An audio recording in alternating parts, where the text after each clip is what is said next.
અમરેલી એસઓજીને મળી મોટી સફળતા। નકલી બીડી તમાકુ બનાવતી ફેક્ટરી ઝડપાઈ। નમસ્કાર, સહજ ન્યૂઝ સાથે હું છું ગોપાલ ભેસાણિયા। અમરેલીથી અમારા પ્રતિનિધિ સંજય વાઘેલા પાસેથી મળતી માહિતી મુજબ અમરેલી સ્પેશિયલ ઓપરેશન બ્રાન્ચે મહત્વપૂર્ણ કાર્યવાહી કરી નકલી તમાકુ તથા બીડી બનાવતી ફેક્ટરીનો પર્દાફાશ કર્યો છે।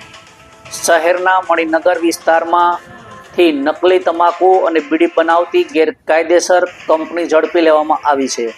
પોલીસે આ મામલે મુખ્ય આરોપી ઇરફાન પઠાણને ઝડપી લઈ કાયદેસરની કાર્યવાહી હાથ ધરી છે। દરોડા દરમિયાન બાગબાન કંપનીના નકલી તમાકુના ડબ્બા, ચારભાઈ બીડી સહિત અન્ય નામી કંપનીઓના નકલી સ્ટીકરો, લોગો તથા બીડી સ્ટીકરોની મોટી માત્રામાં મળી આવ્યા હતા। આ કાર્યવાહી દરમિયાન અંદાજે 4.36 લાખ જેટલો નકલી તમાકુ અને બીડીનો મુદ્દામાલ પોલીસે જપ્ત કર્યો છે।